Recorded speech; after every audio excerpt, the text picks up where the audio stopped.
I'll be right back.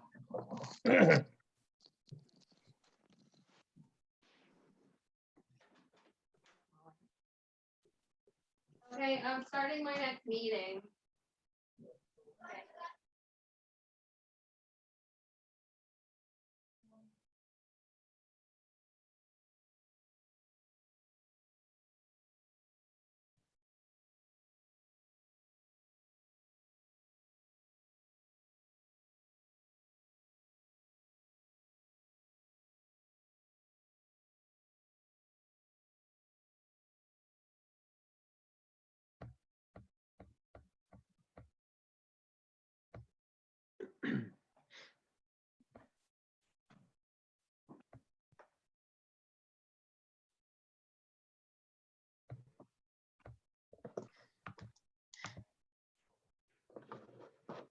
So I believe that we are currently up on YouTube, according to this. Was just trying to get through to Kelly. Kelly, you can't hear me on here, can you? I can hear you. Oh, okay, great. So we made it here before 7, but it says we're already on YouTube. So if you We are. I'm sharing a screen so we can start right away. great, yep.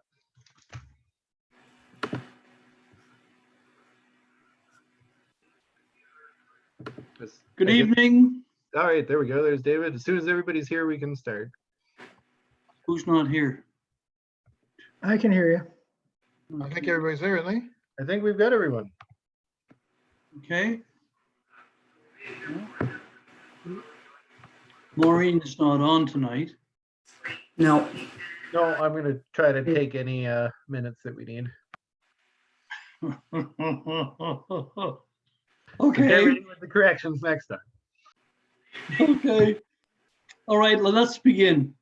Good evening, council members. The special budget meeting for today, April 23rd. And welcome to the hundreds of citizens at home who are watching us on YouTube. This session will be recorded and will be available a YouTube version on the town's website when the meeting has concluded. You have an agenda that was emailed out to you. Entertain a motion to approve the agenda as presented. So moved, your worship. Seconded, your worship. Seconded by Councillor Now. All in favor, raise your hands, please. Okay, we're good to go.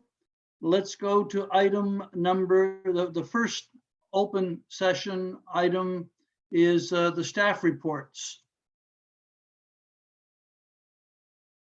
Would you like me to share the agenda just with the, No, this is the strategic communications contract in particular. for the audience, Mr. Mayor, in our new format here, do you want me to just quickly put the agenda up on the screen? Sure. We forgot about that. We did that the other night. Please do. Yeah, hopefully I hopefully I can do that here. All right.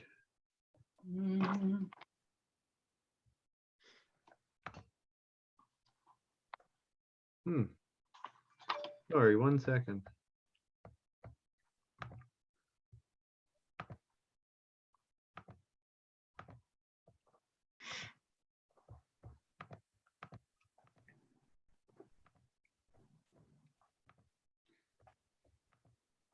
All right, there we go. There we go. So we've had the approval of the agenda. The closed session was done beginning at 6:30. And in fact, that's going to be continued at another time. And now we have 2 staff reports to council. And then there's a presentation by our finance manager of the draft operating and capital budgets.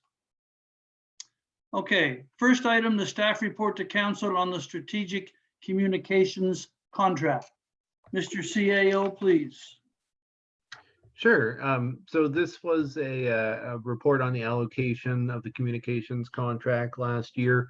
Last September, council approved we would enter into a communications contract, essentially designed to provide a sort of discrete package of services for a number of different campaigns and major projects that we had coming up in the year, and it carries over into 2021.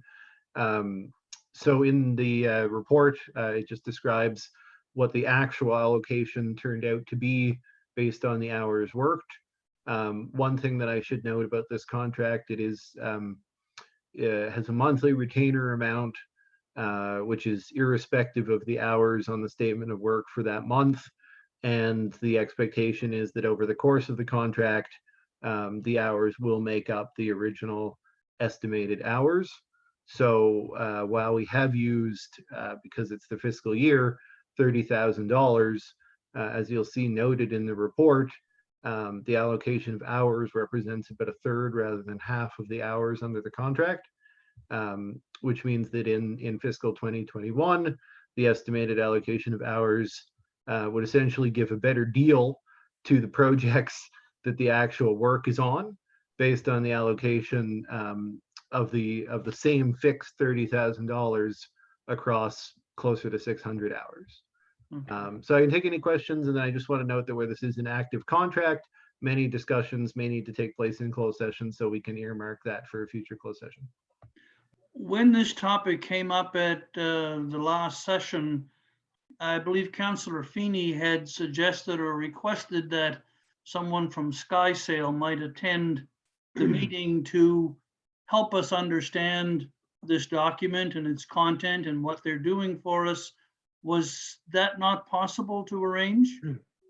There might be two different requests being combined there, I think. Is that, Joe, were you going to say? Because you had a request from the regular council meeting that they would attend. Right.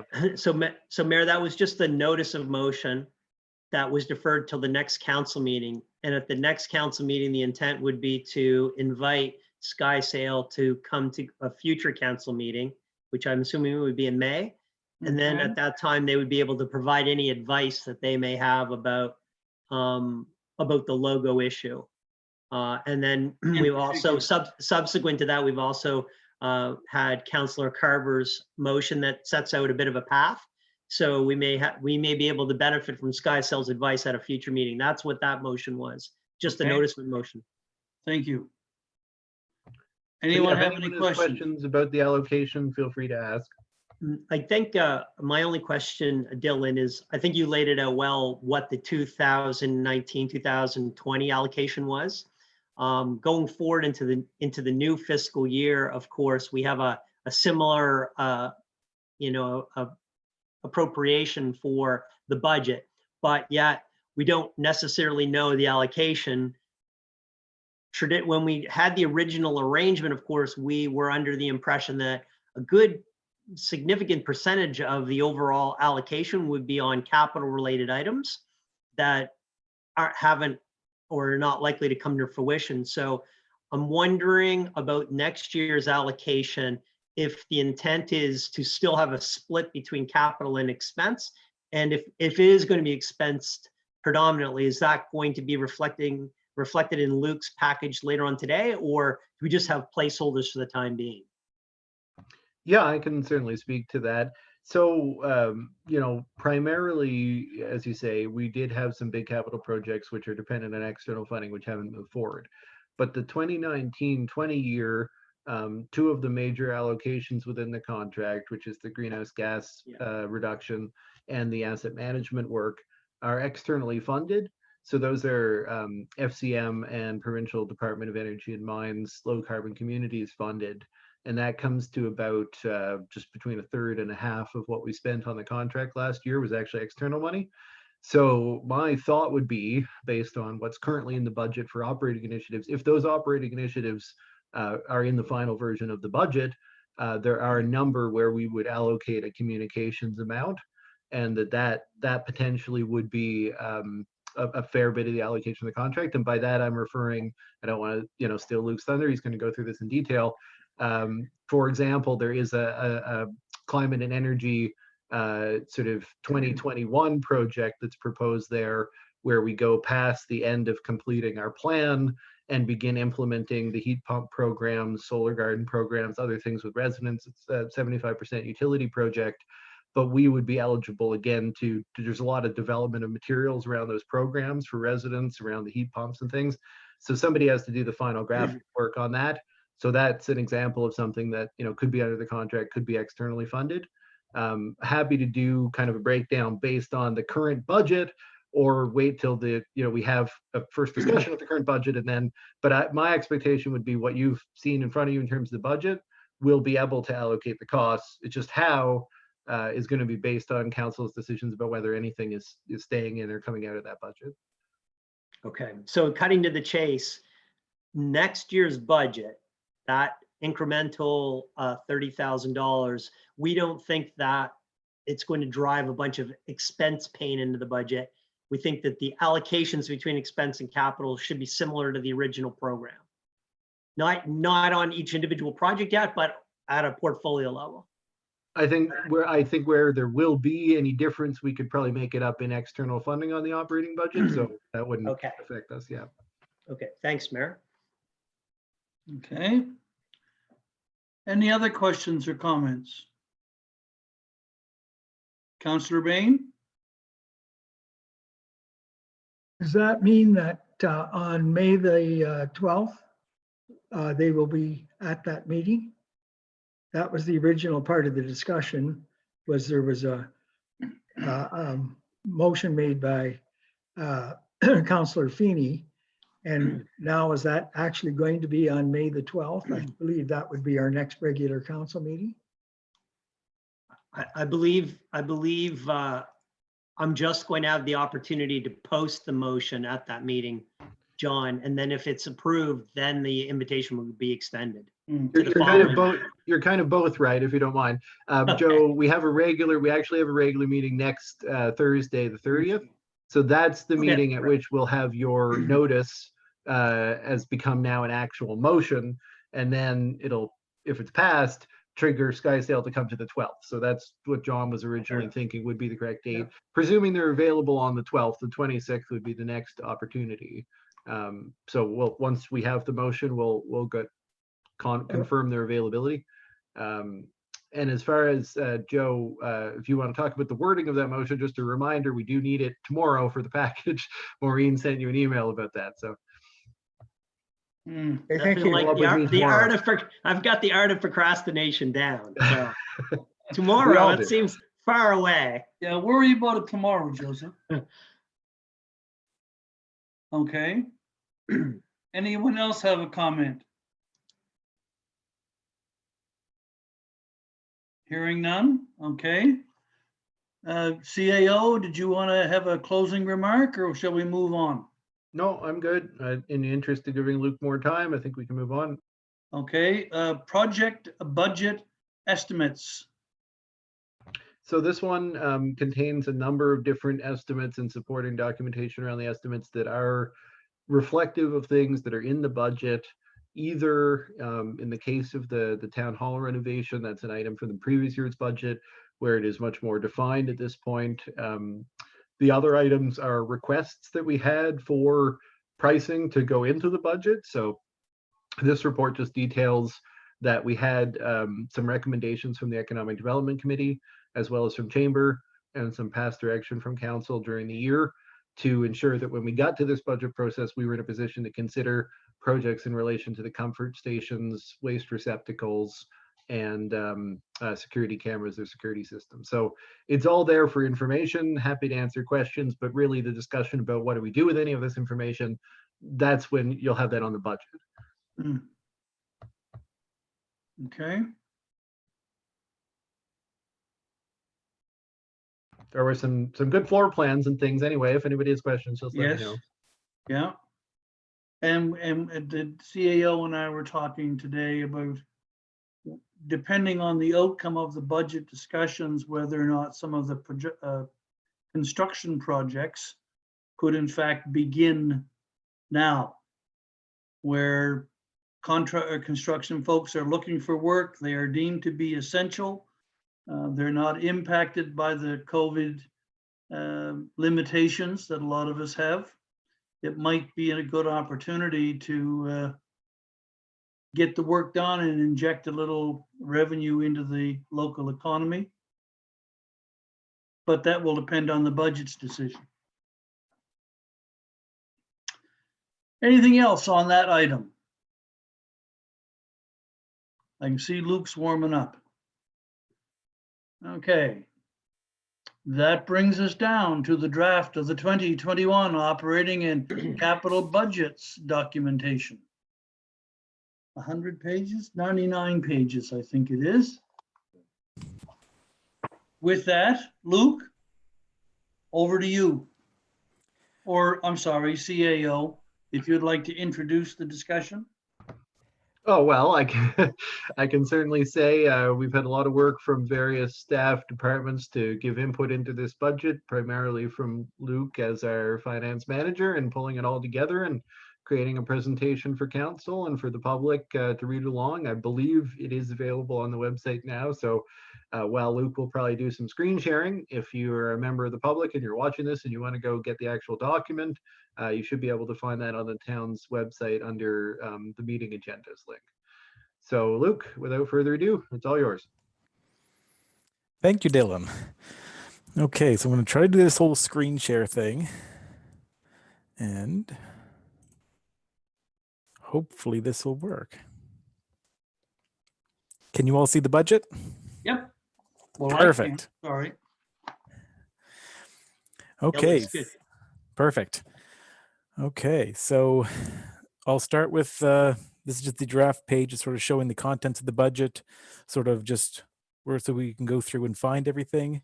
As Dave had mentioned, we are at 99 pages, just one shy of 100.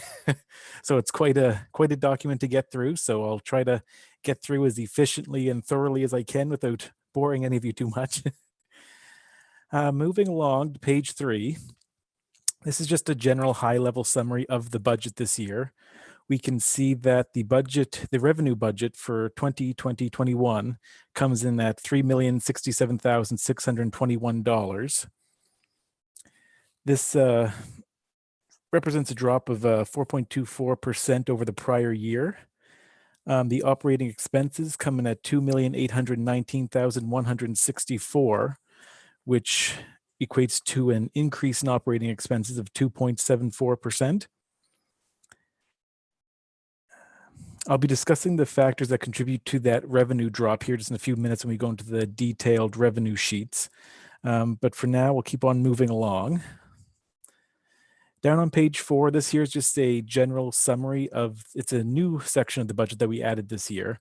We took the capital projects that are in the capital budget and distributed them out amongst the various departments of the town just to get more of a true cost look to the projects. So this is just a high level overview, and we'll go through this in more detail once again as we hit the capital side of the budget.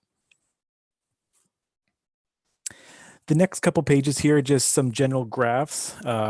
This here page, on page 5, is specifically a comparison of the breakdown between the 1920 budget and the 2021 budget for revenue. Then down on page 6, we have the same thing for operating expenditures. Page 7, we have the same thing for non-operating expenditures. So this is looking at our capital side of things, which wasn't included in prior years. And then on page 8, we have a total expenditures, which includes both our operating and non-operating expenditures, just showing a breakdown between the departments to get a sort of high-level overview of where the town is spending money. Moving along to page 10, this is just sort of a familiar page from prior years. The top section here is just a little note on what our prior year assessments for 1920 was and what the tax rates currently sit at. The residential resource is at 1.25 and the commercial is at 3.16. And we brought in roughly the $2,200,000 in tax revenue this year. For the fiscal 2021 budget, our assessment, just let me find my notes here to get all the exact numbers. Yeah, so the taxable assessments here for 2021 have grown by approximately $4.2 million, which brings in approximately $40,000 of additional tax revenue for the town throughout the year just by the growth in assessment. Down here in the last box on the page, this is just a sort of a FYI for your information type thing on what we would be looking at if the cap were to be removed. If the cap were to be removed and the tax rate stayed stable, then just by removing the cap, we would bring in approximately $101,000 of revenue if the capped residential properties no longer had a cap applied to them. Lou, while we're just Yep. leaving that page, I'm just going to comment. Obviously, one of the key things on the page there that's highlighted is the proposed tax rate, and you'll see that the proposed tax rate is the same as the 2019-20 tax rate. That is not necessarily telling the whole story here. It is a proposal. So as Luke goes through the budget, we'll detail why there is no proposed tax rate increase. So I just wanted to note that here. Excellent. Thank you, Dylan. So moving along to page 11, this is a further breakdown in the $4.2 million change in assessment. As we can see here, 3.4 million of that, or no, sorry, almost 3.9 million of that was due to change events such as new builds,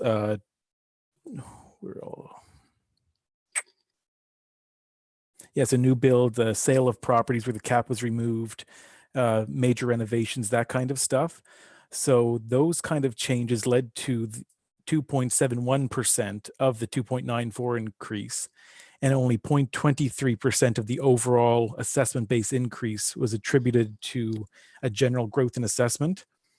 And you can see here that residential assessment grew approximately 0.38%. Resource properties, which doesn't make up a huge portion of our budget, but those dropped by 4.69%, and commercial assessments dropped by approximately 3.2% or 0.32% on average. So the recommendation to hold the tax rate level translates into a residential bill increase of 0.38% and a commercial bill reduction of 0.32%. Correct. And that's sort of just what this little graph here or chart is showing here. So if we did implement a tax rate increase, then we could also see what the total impact would be for residents or businesses within the town. And then just here in the very bottom of the document here, I just sort of for your information, showing what a 1 cent increase or decrease to the tax rate would result in, and what a 1% change would result in, just for information purposes for any changes that may want to happen. So moving along to page 12, this here is just once again provided for information only. This is a comparison of basically the cost of living amongst Mahone Bay, Bridgewater, and Lunenburg. As it stands now, we're sort of in the middle of the road. We're a bit higher than the town of Lunenburg and a bit lower than the town of Bridgewater for a total single-use family based on an assessment value of $260,000 a year. While our tax rates are the lowest out of all the towns, our water rates are sort of the one that causes Mahone Bay to soar up to the middle of the pack, because as you can see, the next highest is Bridgewater at $528 per year, whereas Mahone Bay residents are paying roughly $1,627 a year for water usage. So that's sort of a factor. Was that a question? Oh, I see you have it on here. I heard you say, I think I heard you say 260,000 a year, but I see it's you have it recorded here as the assessment. That's fine. Yep. Okay. Thank you. No worries. And then just a quick, was there another question? Yeah, I have a question, Luke. It's just regarding Sure. the grant in lieu of taxes. Yep. I guess it's probably the Nova Scotia liquor store is the one I'm thinking of. Has that changed at all, that grant? And is there any indication that it may change? As far as I know, it's staying the same. I mean, it's basically based on the assessment value of the property and the tax rate that's applicable to it. So as far as I know, that's staying as it always has in prior years. A question from Penny? Well, I always thought there might be an inflation factor or something there, but obviously that's not what they want to do. Thank you. No worries. Why are our water rates so high compared to the other two towns? I mean, Dylan could maybe provide some more information, but I'll just start off on a basic.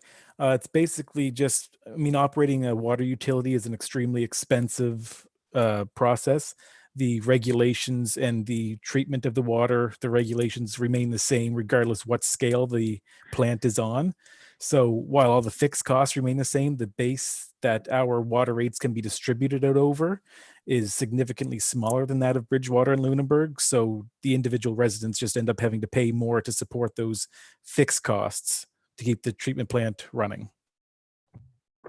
I think that's very well said, Luke. If we know that our system has the capacity to go up to at least 1,500 residents, if we did that, we would hardly see any increase in costs. There would be chemicals and electricity somewhat, but we would see the rate per individual falling quite substantially.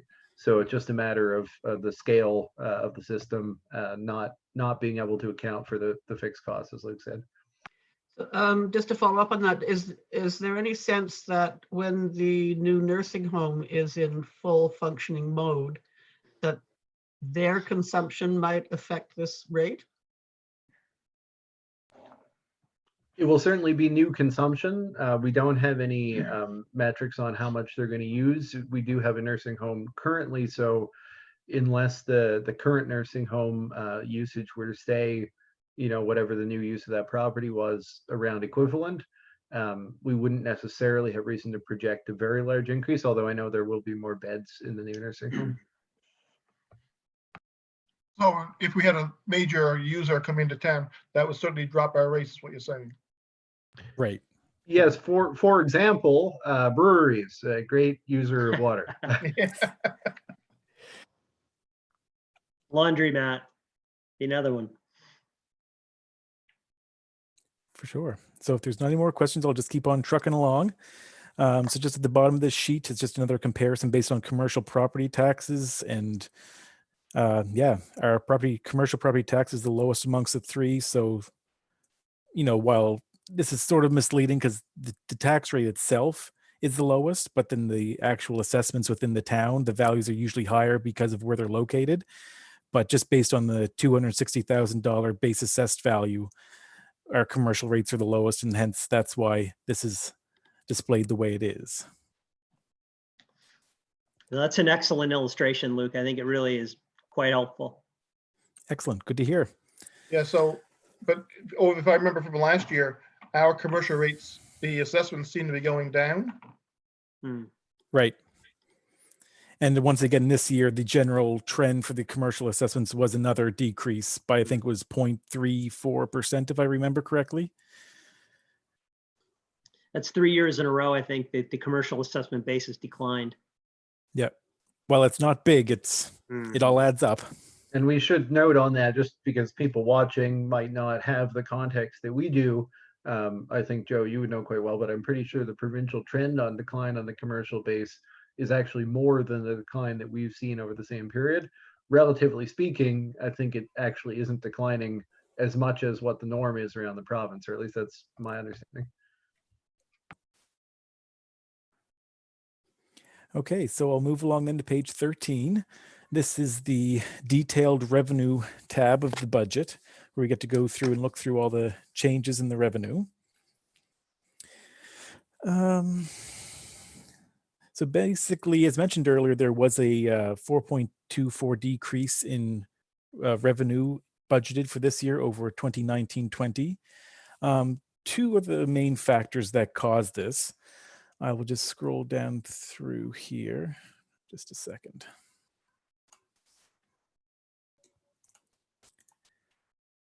The first one here that contributes to it is this decrease in the area dividend, which went down by approximately $100,000. This is due to the principal loan repayments for the Eller House Wind Farm now coming online. So the dividends for the partners are just decreasing to reflect the money is now going into paying the principal portion of those loans. And the other, why does it keep going back to that page? Would be the gas tax decrease, which decreased by about $71,000 over the 2019-20 budget. This is because last year the federal government basically doubled gas tax allocations, but this year we're back to just the single allocation of the 83.9 approximately. So those two decreases there basically summed up most of the changes. But something also I wanted to mention was that Luke? Yes, go ahead. Just a real quick question on the gas tax. If there would be an announcement about an increase in the gas tax allocations, what time frame would that be coming through? I would expect to have heard it by now, but I haven't heard anything. Dylan, I don't know if you've heard anything through your sources or not, but Well, I haven't heard anything specifically, but I do understand that that is something that we may hear. In terms of time frame, I think right now we're getting announcements from the federal government almost daily. So it may be something that we hear. You probably have seen, I think most of us would receive directly, an FCM communique just came out today with regards to their efforts to lobby the federal government around municipal funding. So yeah, I expect this is top of mind, and hopefully we'll hear something soon. Thank you. and I mean, one thing I just wanted to point out on that is if by chance we got an increased contribution from gas tax, it wouldn't particularly affect the budget too much, other than we just have more money to go into a capital reserve for future capital projects or something. So it wouldn't have too big of an impact on how we move forward with the budget. Something else I just wanted to mention was that in result of the COVID-19 situation, we have also decreased our gas tax, or not our gas tax, our de-transfer tax allocation by about 20% or so, just as a reflection of the decrease in the housing market activity and whatnot. We have been really successful over the last couple of years. Our numbers for de-transfer have been very well, but always want to err on the side of caution, especially with COVID-19, because none of us have been through it before, so we're not really sure what to expect. Luke, just one point on that. The last year's number, which was on the page, somewhere in the little over 100,000 for D-transfer. Just refresh my memory, when did we actually start on charging the 1.5 versus the 1.25? Last year, we were fully 1.5, and I think it was the year before in roughly October that we went online with 1.5. Okay, we last year was the full 1.5. I didn't know that. Yeah. I thought it only kicked in later on in the year. Are we sure about that? I Yeah, thought it kicked Luke, in. I think Joe might be right. I think we went to 1.25 and then we went to 1.5. So it Oh, you could be probably right, would have Dylan. been, Yes, I think the 1.25 I think increase. it probably would have been Yeah. August of last year based on August. the timeline from budget Okay. approval. So we would need to see. Not with the blend of the higher rate, we would need to see almost, half the houses sold, to really result in that kind of impact. So that's pretty. I mean, I think that's a pretty conservative estimate. Yep. And then just a couple other points. We reduced the return on investments expected throughout the year, just because we might be tapping into some reserve balances a little extra to offset some expenses that may come up as a result of COVID. And we've also decreased the expected interest on taxes by about 40%.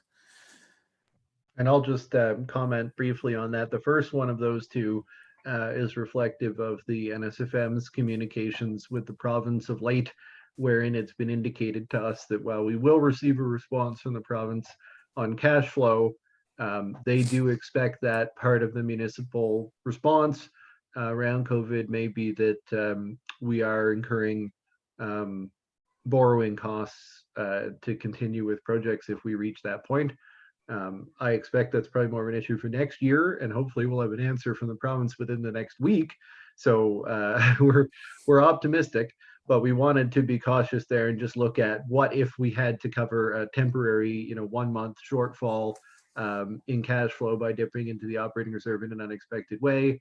For example, we would lose some tax interest revenue on that.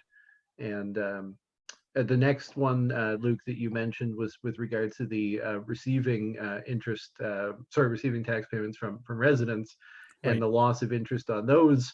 And that's actually just because council decided to suspend the charge of interest to help individuals who are experiencing hardship during COVID.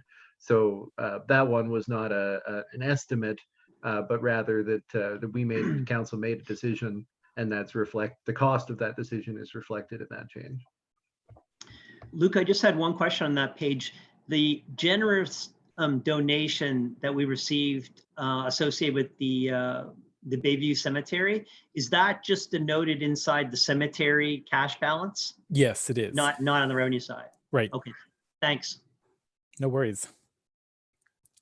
So other than that, I think I'm pretty much done the revenue side of things because everything else seems to basically run as expected based on prior year activity. So unless there's any other questions, I'll move along. Look, this is a very small number, so I apologize. But on this revenue page, the licenses and permits, you're budgeting 10,000 in revenue for that, where previous years are actually significantly higher by about 40%. Is there a reason why we're only budgeting 10,000? A lot of that is actually revenue received from temporary vending permits. Mm. And with COVID, we just decided to reduce that down a little bit as well, just I see. because late start to the season, or we're really not sure where it's going to go at this point. So we're just projecting a lower uptake of the temporary vending permits. Okay, makes sense. Thank you.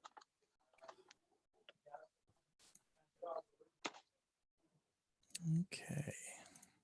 So we'll start here again on page 19, which is the expense summary for general government services.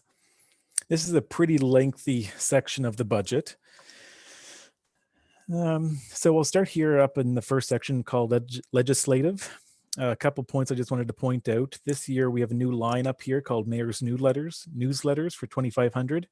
This was previously captured and sort of lumped down in administrative and finance. But this year we decided it might be a good idea just to bring it up to administrative, break it out for more transparency. It's not a new cost. It's just a different way of presenting the cost, just for easier recognition. And also at the bottom of that section, we have the $15,000 budget for the election coming up. We're hoping in October, but we'll see. But that is what that budget number is for. And currently we have that funded out of the operating reserve, just because it's an ordinary, not really an operating expense, since it only happens hopefully every 4 years. What else do we have here? So there's some general allocation variances here throughout. Nothing really worth mentioning on this part, I don't think. Nothing looks too out of the ordinary. Wages and benefits are just basically going up by CPI.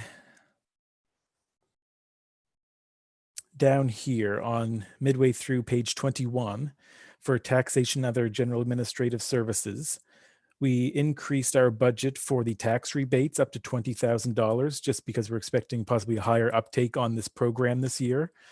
So we just decided to add a little bit of extra on there for that. And Luke, just on that note, this is the first of two measures like that. I know you're going to mention the next one. I wanted to suggest to council that and we talked about this on one of our, I think, previous meeting dedicated to COVID discussion, but following what other units are doing around the province, we have seen that some units are looking for opportunities to target their low income exemption better to people who need it. So this would be proposed as an increase in the budget, with council to determine theoretically on May 5th, perhaps as we get a little further into the budget process, how we would actually give out additional funds. If we keep the same threshold for qualifying for low income, then we might choose to increase the amount of money that each recipient would receive this year, or we could amend the qualifying threshold that would allow it to reach additional people. One note with the low income that is a little bit difficult in terms of COVID relief is that it does use the previous year's income measure, and we are required to use that.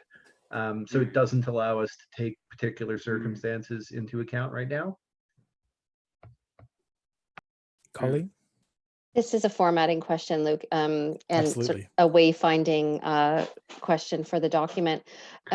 There are asterisks and numbers, and I don't find the reference page, and I assume that they lead to notes and explanations. Can you point me to where those asterisks are? It should be right here on page 24. Very good. Thank you so much.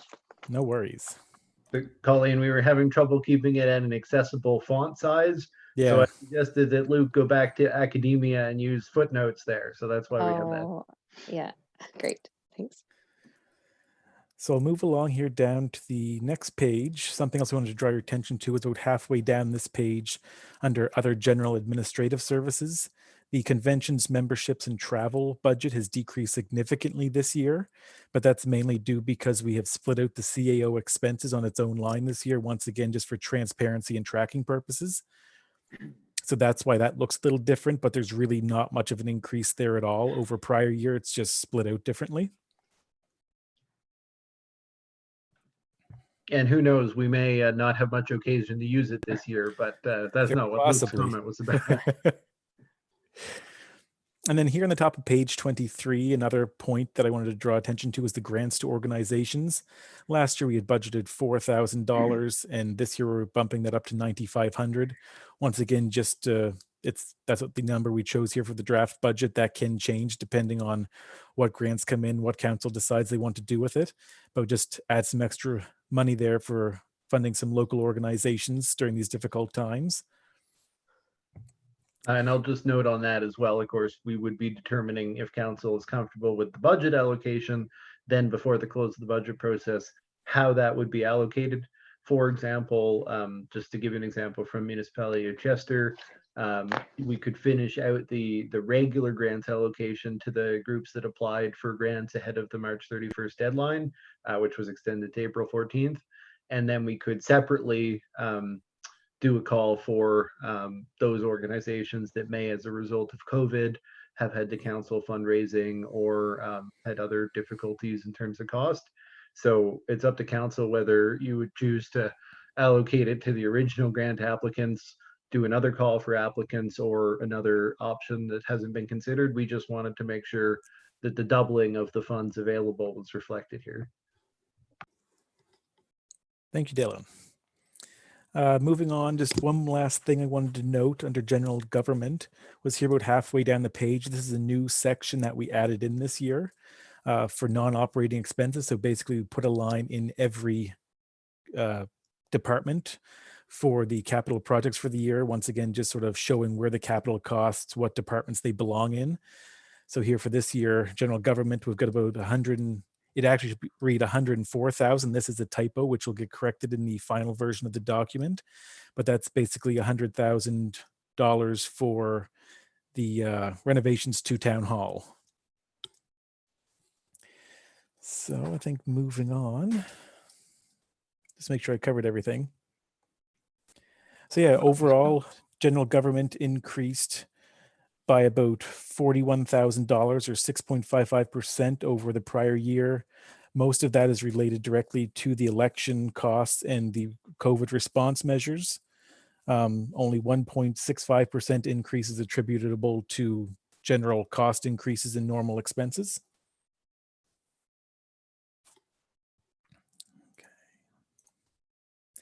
Moving along to protective services, this is going to be a pretty quick sheet, I think. There's been no real increases or decreases here.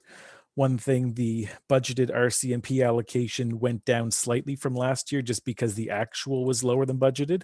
This is an amount that I don't get confirmation for at this point in time in the budget process. It comes in later. So this is just sort of a look back in prior years, see what the general increase is year over year, and take a best shot effort at estimating where that comes in. But other than that, everything remains relatively stable.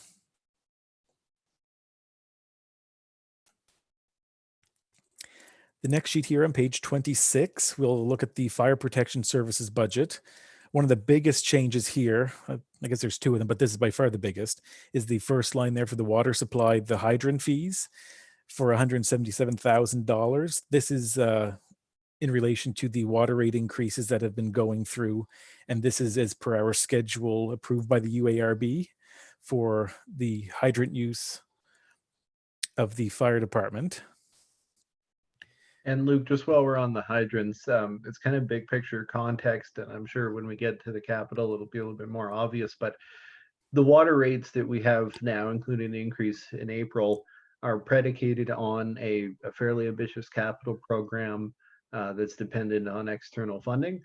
But the intention of that capital program would actually be to significantly improve fire flows in accordance with recommendations we received from CBCL previously. So to the extent that the hydrant charges are increasing, It's actually to support the maintenance and improvement of the very system that they depend on. Just to put the context on, not all of the increase in water rates is an increase to our costs. Some of it represents new capital spending and how that would be financed. Okay, good point. Moving along, another point here that I wanted to bring was under the honorarium amount. In the past, it's usually been slated at $12,000 a year. However, this year I am proposing an increase to $16,800. This is because we recently became aware that the honorariums should be issued on a T4 slip at year end and therefore be considered taxable income. So in order to avoid any effect to sort of the take-home honorarium of the firefighters, I've bumped this up to sort of keep the take-home honorarium at the same level as it were in the past. Colleen? Luke, thank you. Is that a new CRA rule, or is that something that was just discovered that should have been done all along? To my knowledge, it was something that should have been done all along. I know there's various units that do different things, but based on the conversation I had with the CRA agent and my own research, everything I found pointed to that we should be issuing this on a T4 slip. Okay. I thank do you. think we're far from the only unit to have been trying to correct that just recently, though. And I think that was my follow-up question, is that has there been discussion as to how other units are handling it? And is there anything that we are required to do retroactively? Not that I found that there's anything that we have to do retroactively in effect to that. Just sort of once it came to my attention, it was sort of my responsibility to take action and make sure that going forward we allocated or distributed that honorarium appropriately. Yeah, and on that point, there is another fire department that was doing the same as we are. And they had a conversation with their finance person, and they said the way that they were distributing it, which was based on per call, everything same as we were doing, that it wasn't affected by the CRA, but seems like the CRA has a different point of view on that, but that's the way the other department is handling it now. So they're still not doing it with the T4s. But we do what we have to do. It may be one of those ask for forgiveness versus ask for permission kind of thing. Just one question on that part. Maybe Councillor Now can weigh in. Last year, we had an issue with the budget for the fire department's awards and merit badges and medals. And I know that's not something we do every year, but is that something, Councillor Now, that we should actually budget for? I'm not sure if any members of the fire department are eligible for awards and merits, but I know we need funding to procure those awards and merits. If this would be the time to put our hand up and have a line item. Last year was sort of a catch-up year for us on those specific awards, which was the Canadian Volunteer Fire Services Association Awards. And they're usually distributed through MODL. And we had a lot of people last year because we were catching up. It was never done before for the town of Mahone Bay, which it should have been. And I approached that last year with the municipality and talking through their fire coordinator. And anyway, we reached an agreement that what we would do for last year and last year only was we would catch up, and Mahone Bay would be responsible for half the cost of the medals. MODL would pick up the other half. Right. My understanding is from here on in, MODL will pick up the cost. MODL's picking up the cost for even the Mahone Bay department. Yes, because we cover part of MODL. Oh, okay. Well, fair enough. Just as long as we have funding to appropriately recognize awards that should be awarded. Yeah, no, let's say last year we just had a lot of them because it was the first year we had done it. So we had people that was from 20 years up to 45 years that were getting their awards. So we had a lot of them to award, and MODL just felt that was a lot because they had to order extra medals in. So we reached the agreement that Mahone Bay would pay half, MODL pay half, and from here on in, my understanding is anyway that MODL will pick up the cost from here on through. Okay. So I'll Just move- wanted to Sure. say, I wonder if we want to get that in writing. Because I think it's a great idea, but I would love to see that in writing. It's part of their policy from what I understand. And this is what Chris, the fire coordinator, tells me. So I don't know that we could get it in writing or not, but in the future, as far as I can see anyway, for what it cost us to catch up last year wasn't all that much. And if we have to pay a little bit towards those medals and recognition for our firefighters, then so be it. Yes, Yeah, that- absolutely. And to Councillor Feeney's point, we really would want to do that, and we would want to have a specific line item in the budget for that. Yes. And I think that Richard's quite right that, they probably will cover it. If they don't cover it, we'll cover it. But if I ask for it in writing that they'll cover it, we're probably going to be covering it. Yeah, I Fair think you're enough. a kettle of worms, Dylan. I think as Councillor Nuss says, let a sleeping dog lie, as they say. That sounds like a Nova Scotia solution. I am fully aligned. Okay, so I'll move along here. Not a There's big not- number. What's that, John? I was just saying, I don't think it's a big number. Probably wouldn't be, no. No, it's a plus or minus $1,000, John, I think is what. Yeah. it was. I think it was around 1,000 last year, and that was doing catch up. So what it'd be from here on in, it'd be very minimal.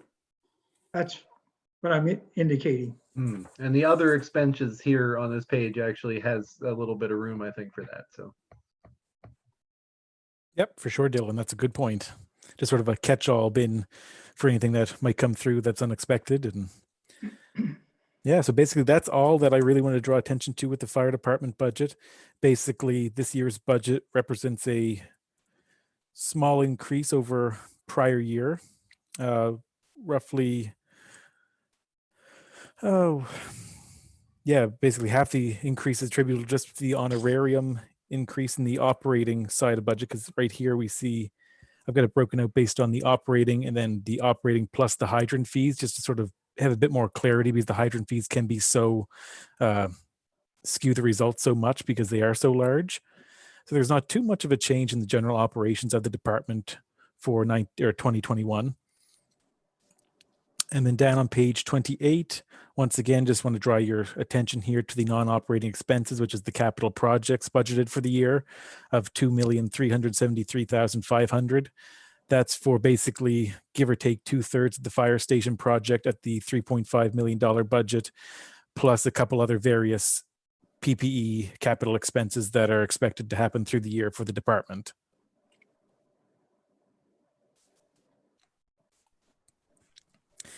Moving along to other protective services. There's nothing too much here to really note. I mean, it's all basically pretty standard. The one thing I did want to point out, though, was the variance down here for building inspectors / shared services. There is a shared building / fire inspector committee that's joined with a couple of the local municipalities.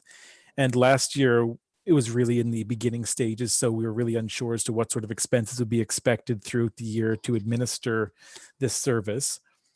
But however, this year in 2020-21, we are coming quite a long ways where we were from last year. So the numbers are just a bit more firmed up this year for 2021. So that's just why there's a bit of a variance between the budget for 1920 versus the budget for 2021. do you think they'll remember to charge us for 2019-20? I don't really know. I mean, I don't know how much expense was actually incurred back in 1920. I think there may be about $2,000 that's supposed to come our way. Okay. But we'll see. Yep, for sure. No, I haven't heard anything from anybody about that yet, but like you said, if it'll come, then we'll see at that point, but it shouldn't be too high at all. If any of them are watching tonight, they'll come. Moving along to page 31, transportation services. The first thing here that really jumps out at me, if I were sitting in your seat, would be the employee benefits and salaries throughout this entire section. This is because we did a review of staff allocation across the entire town, and it was identified that one employee in particular was a lot of their time was being coded to the transportation services when it shouldn't be. So I did the reallocation to reallocate that appropriately based on where their actual time was being spent. So throughout transportation services, you're going to see employee benefits and salaries take quite a sharp decline. So I just wanted to point that out. General equipment expenses seem to run pretty stable year over year. That's a really hard category to budget for just because a lot of it's, gas, insurance, repairs. You never know what you're going to need. Moving ahead here for small tools on the top of page 33. This is Public Works had identified that they would like to purchase a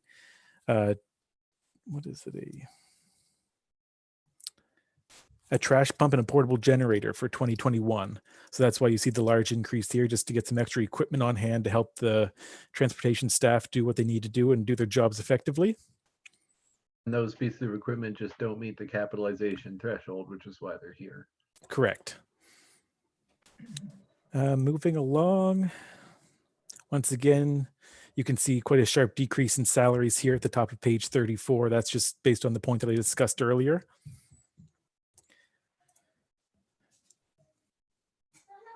And nothing really exciting is happening there. So we'll keep moving along. So basically here at the top of page 36, once again, we've got our capital projects for transportation. Currently, we're budgeted for $240,000 in 2021 for transportation services. Does that cover, Luke? What does that cover? Yeah, the 240. I'm not sure off the top of my head, but we will look further into that when we get to the capital budget side, because I've got it all detailed out there in Okay, full detail. thank you. No worries. So on page 38, we're going to start environmental health services. So the first line that's going to look a little strange is the under sewage collection systems for engineering and consultants. We had $30,000 budgeted for 1920 and zero in actual. Throughout the year, it was actually determined that this could classify as a capital expense for the future projects for the sewage treatment plant. So that was moved out of the operating budget and put into the capital budget to correspond with future capital projects. The 12,400 budgeted Can here. we just note, Luke, that Sure. is going to be dependent on us proceeding with the effluent project at the wastewater plant. Correct. Right.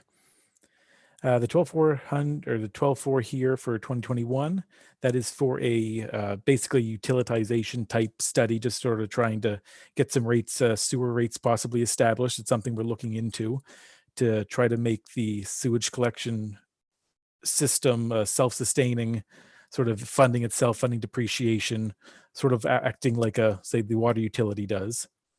The first step is essentially just to determine what the real cost of the utility is. And it would be council's decision if it was broken out of taxes or simply reflected on taxes, or just simply information that will inform our asset management going forward. Correct. Oh, one more thing here on page 38 I wanted to point out at the very bottom line here. We're now new line item this year is a reserve for pump replacement for $10,000. And speaking with Megan Rafferty, the pumps that we use at the lift stations and stuff, they're quite an expensive asset to have. And, some of them are definitely getting close to the end of their useful life, and we don't really have any reserve per se set aside for the replacement cost. So with the whole asset management mind frame and stuff, we just figured this year would be a good time to start setting aside some money in a reserve account for when those pumps inevitably fail and reach the end of the useful life and do need to be replaced. So Luke, these pumps are specific to the hydrants? These are not specific to the hydrants. These are lift station pumps, I do believe. Correct, Dylan? Yes. These are pumps for the lift stations. This is wastewater system. Pardon me, wastewater. Okay. Yeah. And this is not funded in the water utility? No, the water utility is just for basically drinking water. This would be the waste side. Yeah. So it's like good for anybody watching too, is a big part of the idea with that study is because with the water utility, because it is tracked as a separate utility, we're able to actually understand what the depreciation of our assets every year ought to be. And we build into the rates money to go to the replacement of those assets. But with wastewater, we don't do that, not in any official way. So understanding maybe starting from $10,000, what we ought to be putting aside for wastewater, and then trying to make a little bit of room in the budget for that. Okay, so we'll move along here. Nothing here really worth mentioning. It's all pretty standard over prior year budget numbers, nothing alarming. The one thing there that is a little alarming is the top of page 41, the capital projects of 3.3 million. Once again, a lot of that is reliant on external funding for the projects. That is the total cost of the projects, not including offsetting or external funding. But we'll look into that in more detail as we go on the capital budget side of things.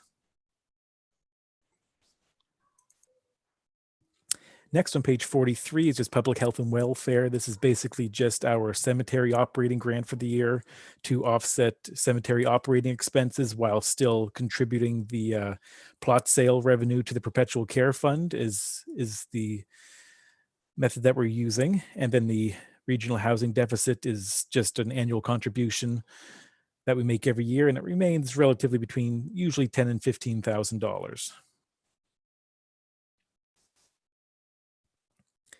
Next, on page 44, we move on to environmental development services.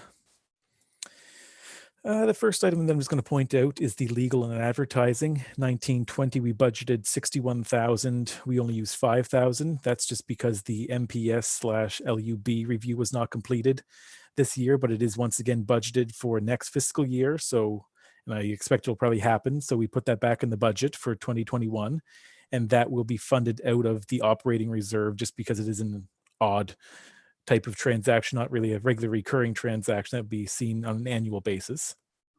And although this will come up again under operating initiatives, I just wanted to comment as to the current status.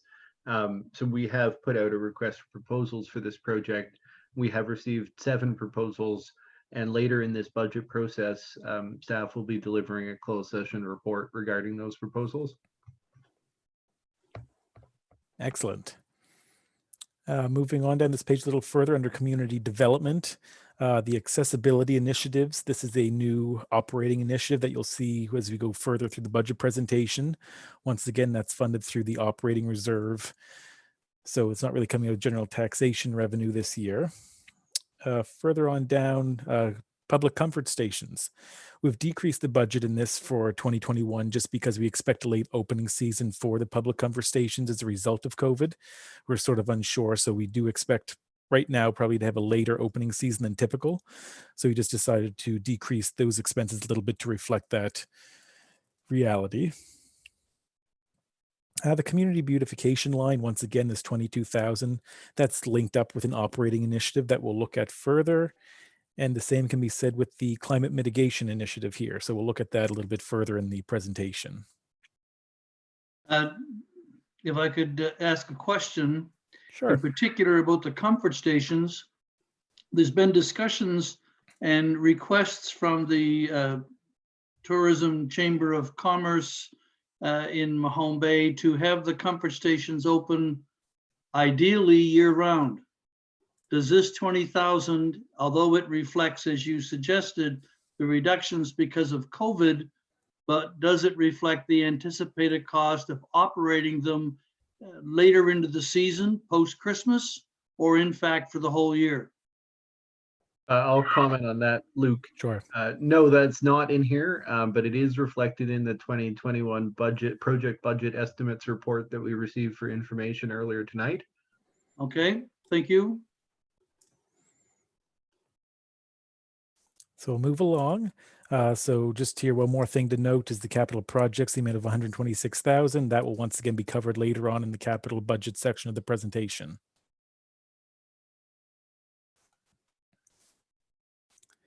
Here on the top of page 47, we start with recreation and cultural services. The first thing here that looks a little off is centennial projects. Right now, or 1920, we budget 25,000. 1920 actuals was 43. 2021, we're looking at 0. Basically, what's happening here is we undertook basically all of the projects last year. We're still waiting on some external funding to come in to fund those.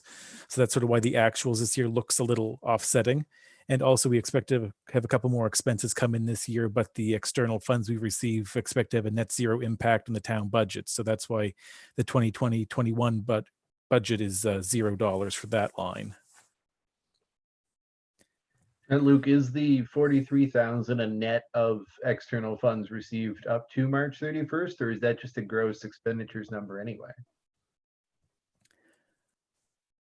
I'll have to double check on that, but I'm about 98% sure that that is taking into account external funds received to date. Okay. I just was, the year end has made that a little bit complicated, so I wasn't sure. But Yeah. as you say, I think we're actually projecting about 15,000 as the net on the original $25,000 budget. Right. By the time everything clears. Correct. So just moving along, there's nothing else here to really highlight. So unless there's any questions, I'll just keep on rolling.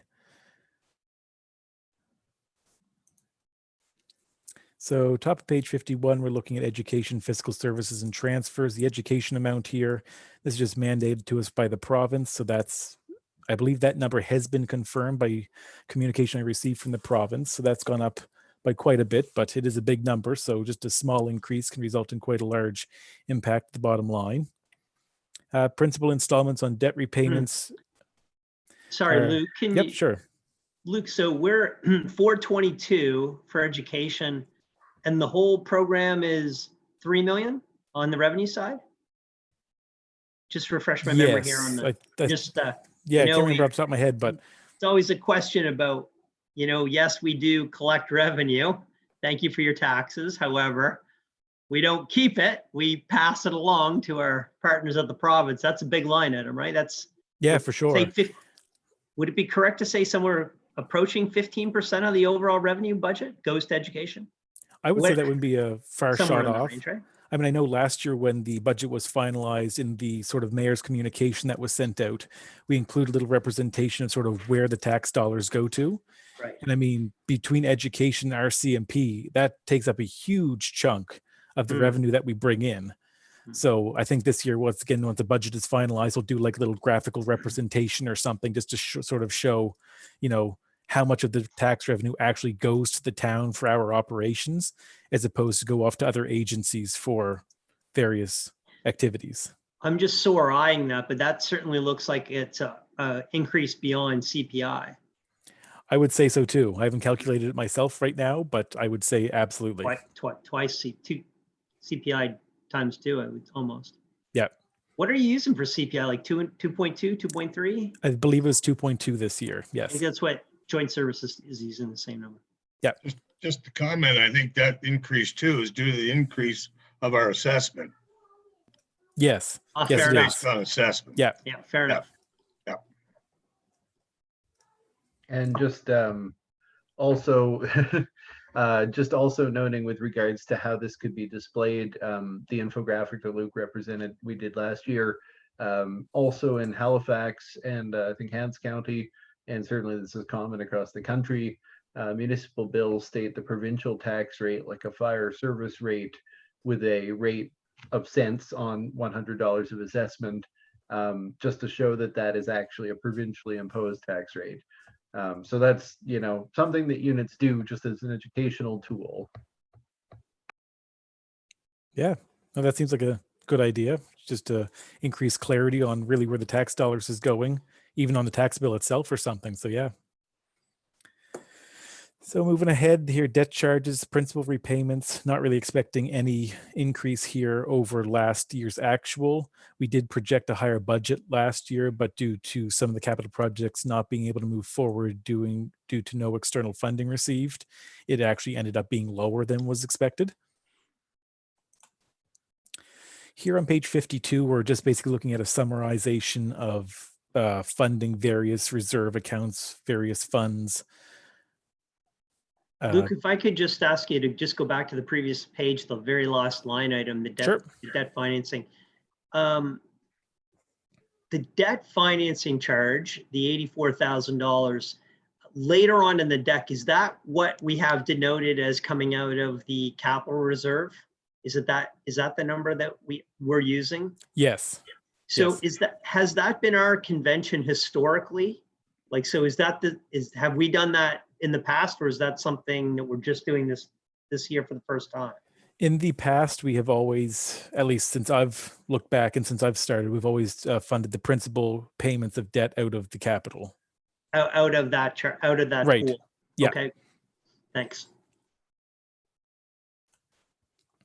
So here we're basically looking at this year, we're expecting to contribute about 202,000 to the capital reserve, 20,000 to town equipment, 62,000 to fire equipment. I just wanted to point out that that's about a $50,000 transfer just from the general fire tax rate, plus the $12,000 of fundraising revenue from the fire department. So those two numbers come together to equal the 62. And later on the budget, we'll just sort of point out this $150,000 transfer to the operating reserve. And the water utility. If I can go back to the once. Yep, sure. We got the 62 of the fire equipment. Yep. 50 and then the 12 from the donations and stuff. Right. With COVID and that, I am very doubtful that donations is going to happen because we probably won't be doing a door-to-door this year. That's a good point. I mean, I can definitely reflect that in the final budget when I make the changes. I can eliminate that portion of the revenue and here in corresponding transfer. Money, yeah, it's shown as money in and money out. So yeah, it won't change anything. Luke, just one point of clarification on the special reserve operating. Yes. The 150, which is proposed, that 180 in actuals wasn't actually taken out of last year's operating capital reserve, though, was it? That was taken out of the operating. That's not a year over year, right? So it should right. it would normally be 0 and then 150. Right. Okay, just want to let all the council know that's a material change of funding source. Like we have never done that before. So if I could just note, I'm not disagreeing with you, Joe, but the news story, I think on 180,000 is that that is essentially the surplus, projected surplus of 2019-20. Yes, thank you, Dylan. So that money is actually monies that we saved, that we had intended to spend, or additional monies that we had more revenue come in than anticipated. But positive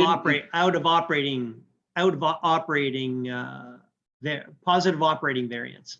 So right, correct. It's being positive operating variance being transferred to the operating reserve at the end of the year. And then when we talk, as Luke said, about the 150,000, which is a new proposal, I think it is also worth noting, it may not be an ongoing proposal. It may be in relation currently to the previous year's surplus and the COVID expenditures and other things this year. But that's something council can talk about, of course. Yeah. Fair enough. So yeah, just moving along to finish up this page here, the water utility levy. It has gone down to 15,000 for 2021. This is the last year for this levy as per the water rate study. So next year, this will be gone down to 0 and we will no longer be subsidizing the water utility. And then down here below, transfer from reserves. These transfers here of 231 and 53,000. Those are just to fund various operating initiatives that we'll look at later.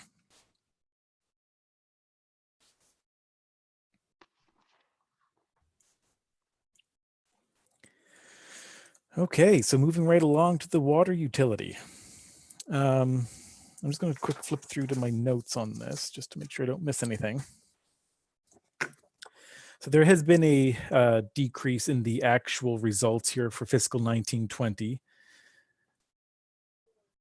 A lot of this, I'm going to move on to the next page because it's easier to look at between metered and commercial here. So this is mainly due to a delay in the increased rates coming online for this year because the rate study got approved by the UARB later than expected and budgeted for. We did look at the general usage of the utility, and while it is slightly below what was used in the budget preparation last year, it wasn't significantly lower. So most of that rate can be attributed to the lateness of the new water rates coming online. And once again here for fire protection, the utility rate, this is the revenue coming in for the fire protection of the hydrants. That's just a reflection of the expense on the other side of the coin.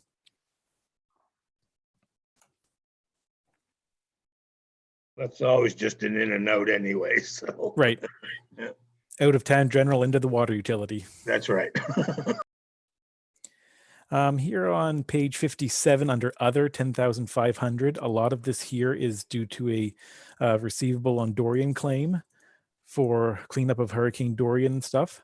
So that is a receivable that we expect to see come in over the course of the year. So that's just denoted there in the budget. Just as far as just to add a little bit of emphasis as to why that's underwater when it was described as Dorian relief.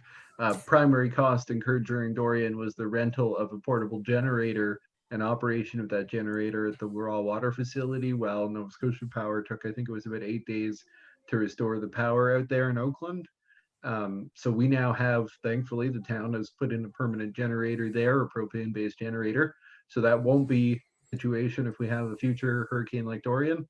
But unfortunately, because we had to rent the equipment and fuel it, costs associated with that were eligible then for federal disaster assistance claim. Okay. So moving along, nothing too much here to discuss. The first line here that I want to touch base on is the chemical expense line, because that has gone up quite dramatically this year. There's a couple of reasons why we're looking at an increase. I mean, we can see last year we budgeted 44, we came in at about 52. That's because we now have to pay for the shipping on the drum returns to the manufacturer for the chemicals that we buy. And that's roughly around a $10,000 expense a year that we typically didn't have in the past. Other than that, the increase is also attributed to increasing chemical costs. And also this year, the water utility operator actually factored in an extra order of chemicals to have on hand, sort of as a backup in case there's some sort of emergency or something that delays possible shipments, just so we have some extra chemicals on hand for any sort of disaster event that might happen down the road. Wow. That is ugly. That is, it doesn't look pretty. I agree.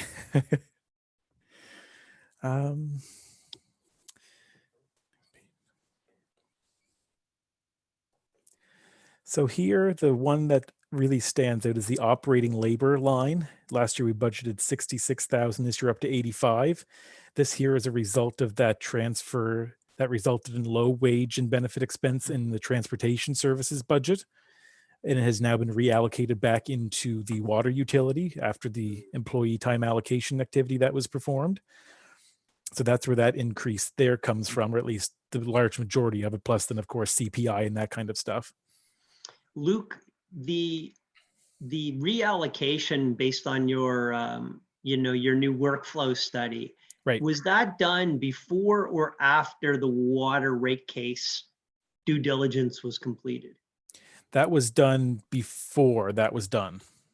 So these numbers kind of reflect the price, the costing that's in the water rate base study that was submitted Right. last year? Yes. Okay. Yes. Thanks. It does look quite alarming when you look at that. It's like, what happened there? But no, that's all been factored for. So we should be good to go there. Plus Well, that you is, can it's see- not a you can- year over year thing. can- It is a Right. fixed It's a now, 1 year so- change. Right. Yeah. No, but you can see why the regulator was comfortable with, increasing the water rates by whatever it was, 22%. Right. So we'll just move along then. There's nothing too much here to overly discuss. Unless there's any specific questions, feel free to shout out at any point.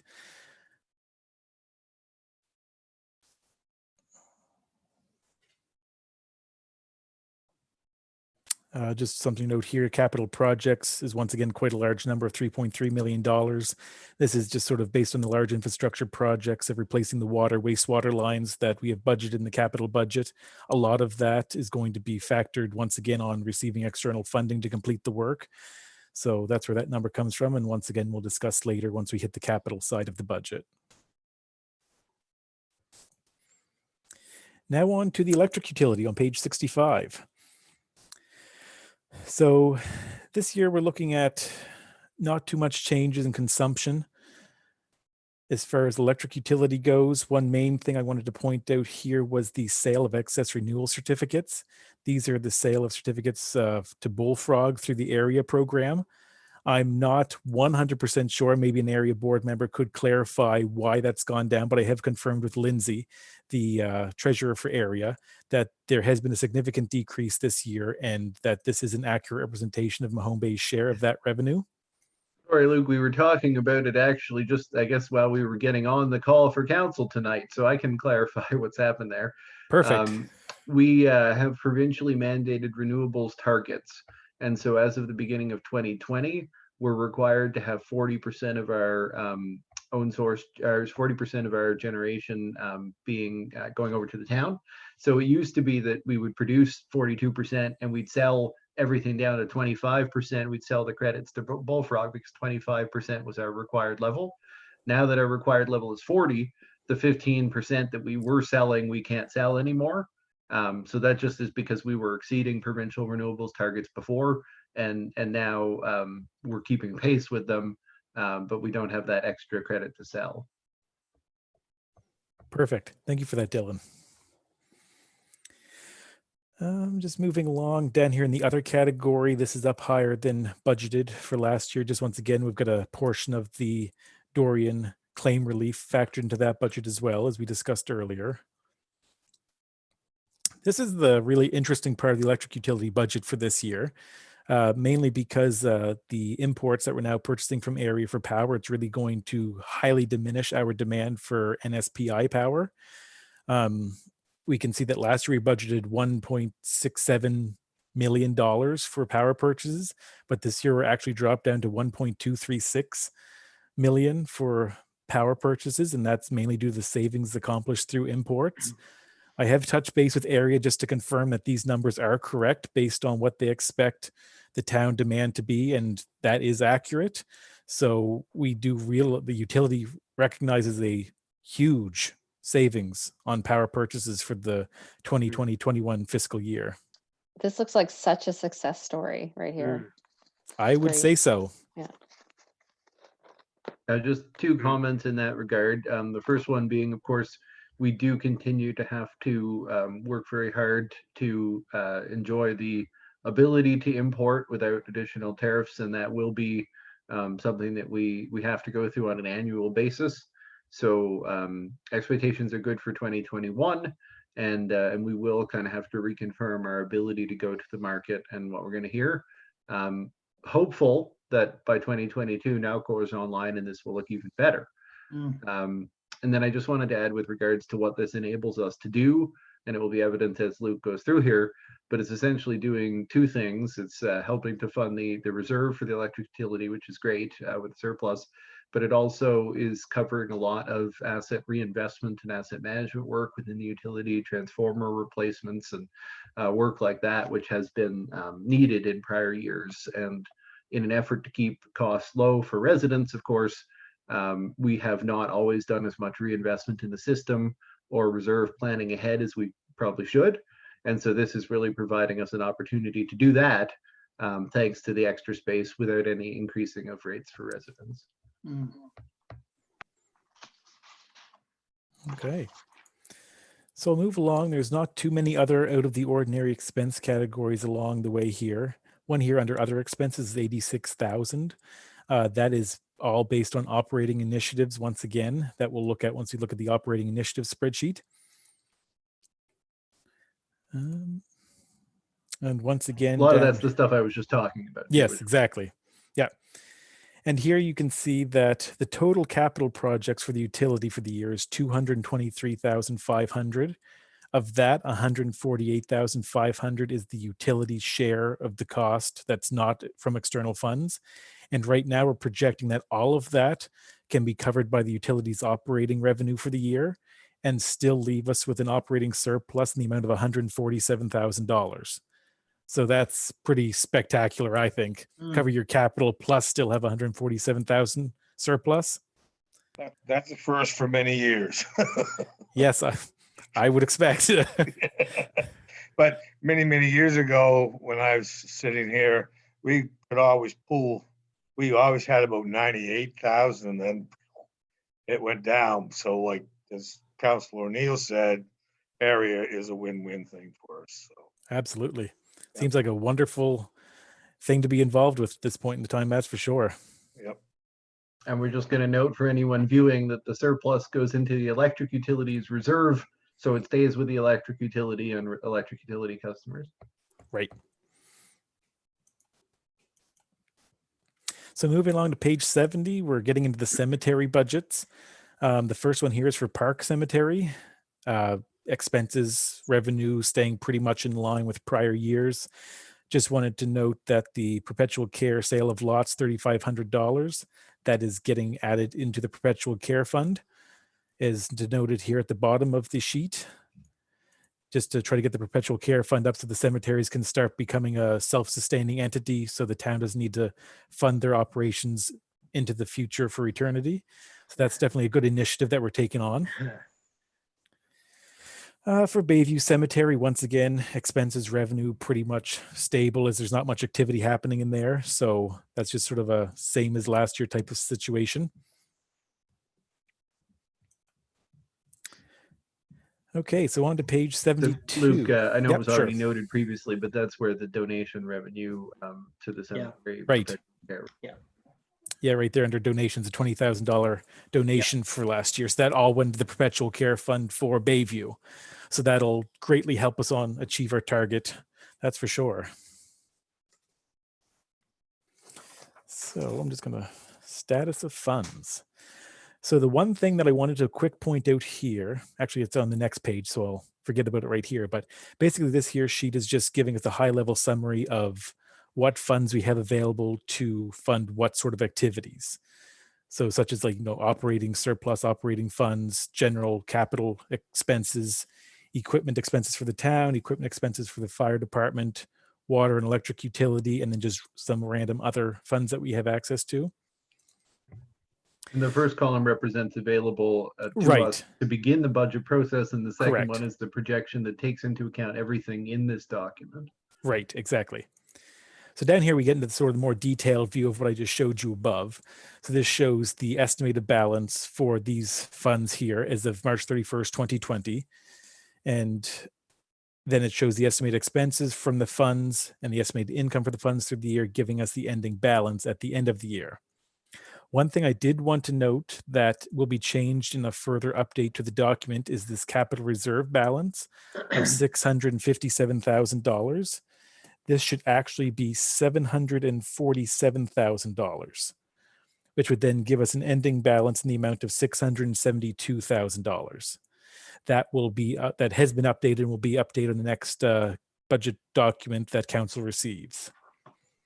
But other than that, everything else is running in line with everything else, and we can see where, if we proceed as planned based on the budget, these numbers here will be where we end at the end of the year as far as our reserves go.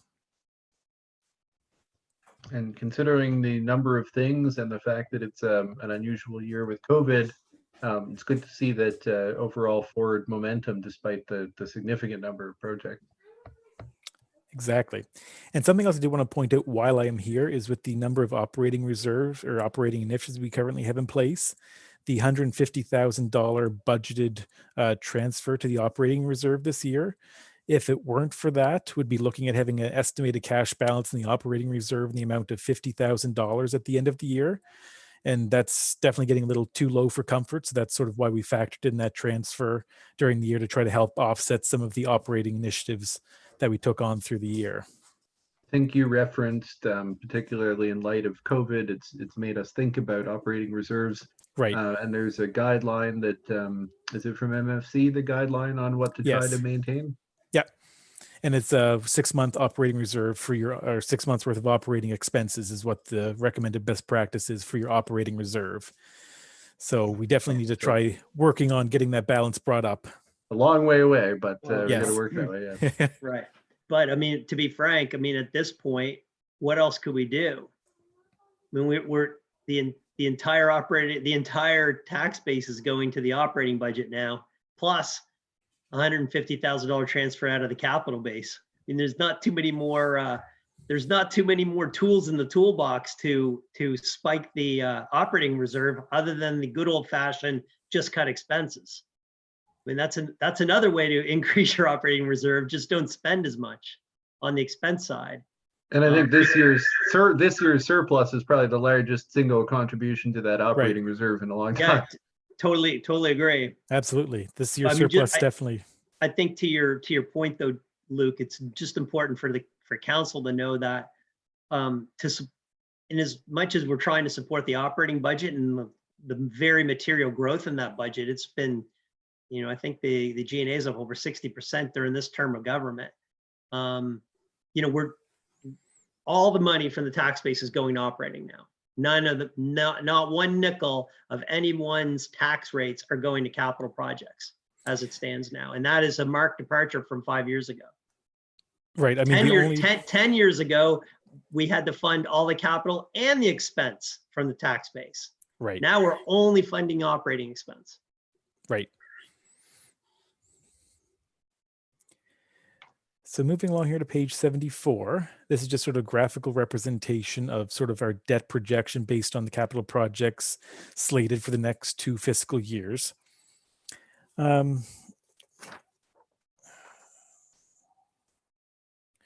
So we can see here that the level of debt here is going to rise quite significantly in 2021 based on the capital project. But something else I wanted to note was that while our debt level is going up by I've got the note here somewhere, but we can see that it's going up by about $4 million overall, based on where we are as of the end of March 31st, 2020, that the asset value is going up by 9.4 million. And that's basically due to the town's contribution plus the external funding received. So it is a lot of debt, but the asset value is also going up exponentially more than what the town's share of the cost would be.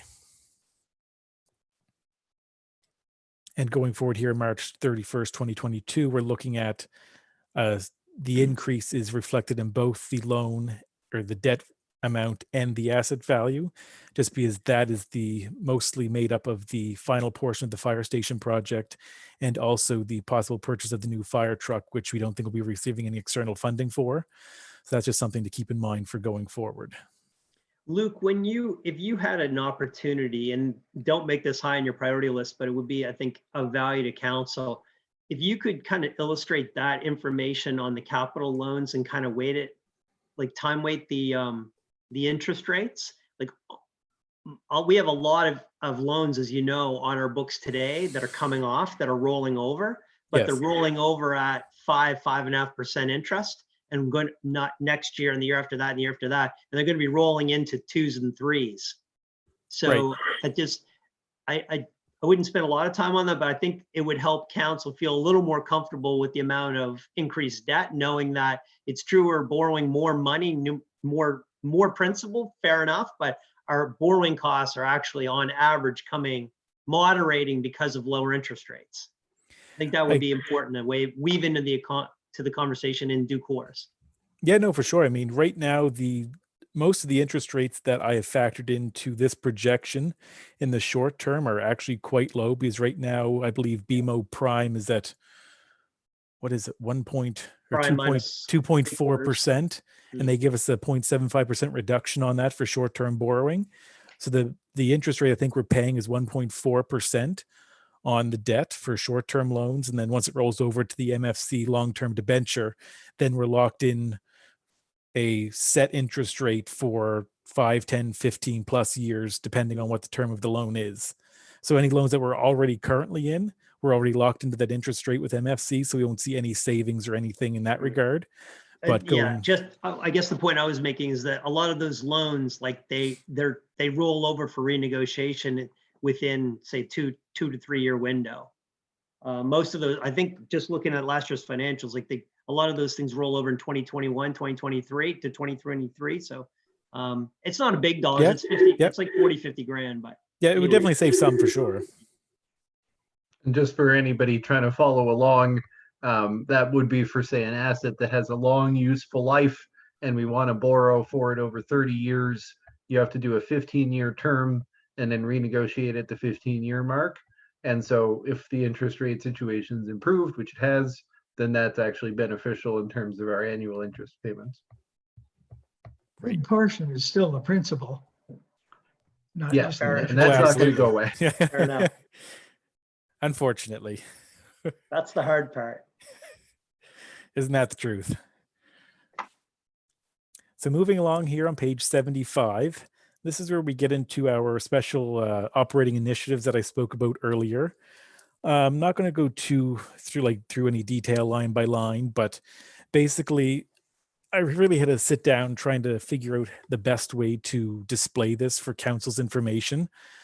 So basically the first section over here in where my mouse is, it shows the total town cost for the project plus the total external funding expected for the project, which would give you the total project costs. And the next section here shows the town costs that have been incurred in prior years, the town cost expected to happen in the current fiscal year, and any possible future costs to finish the project out and beyond 2020-21. And then the third section here just shows the external funds received year to date for the project, plus any external funds still expected to be received.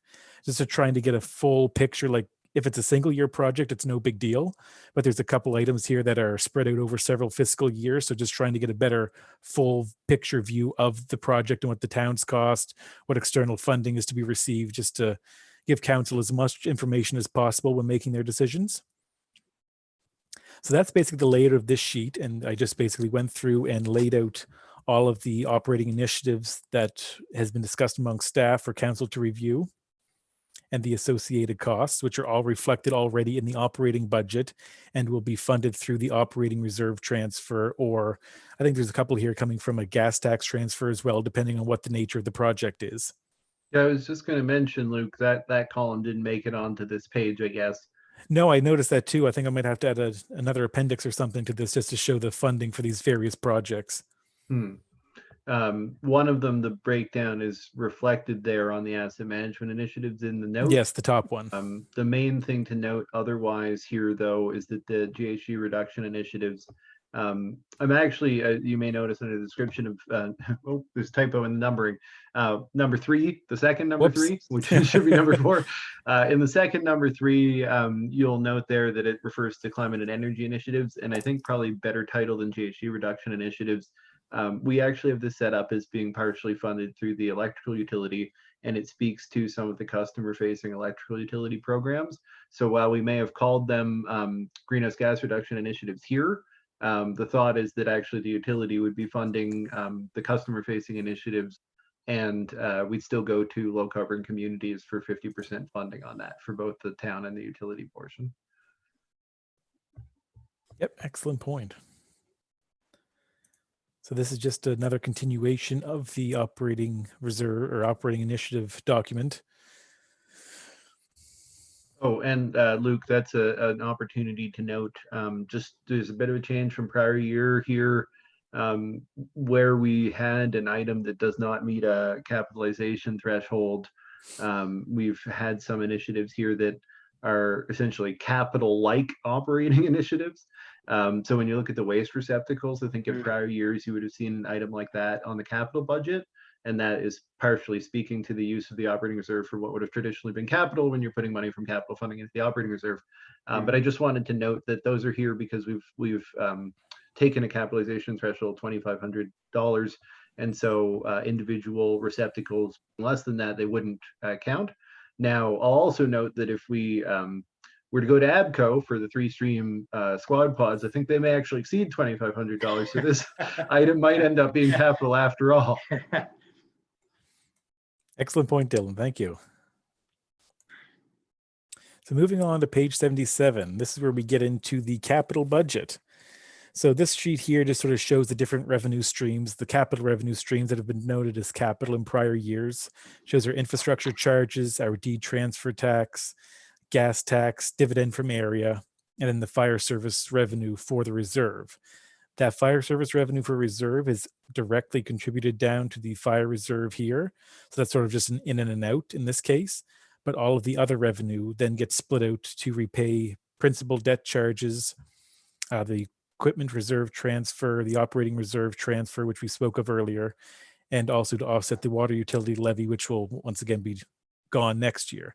But that basically leaves us with $202,000 left out of 533 to fund capital projects or go toward the capital reserve for future projects. Here on 78, for the next couple pages, this is the proposed capital budget for the town. We tried to break it out a little bit differently than prior years to try to have, once again, as much transparency and give you as much information as possible. We basically have the name of the project, what it's doing, what departments it's associated with, so you can correlate it back to the detailed department budget sheets. It shows the town cost and any external funding expected for that project to give you your total cost.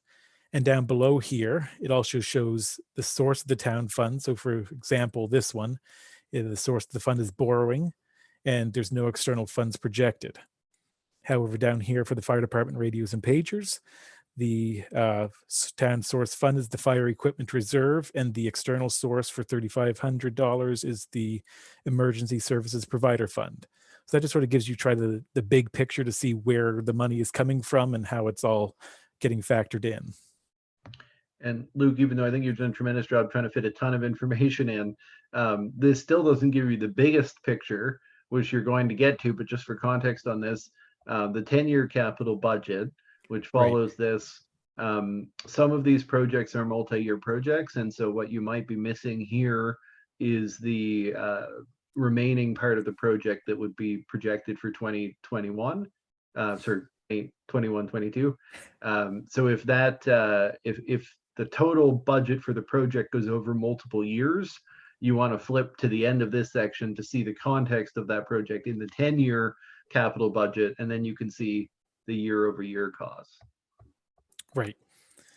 It was definitely a challenge to try to show some of those, multi-year project costs, given the new font formatting and everything, but I think we made it work for the most part, but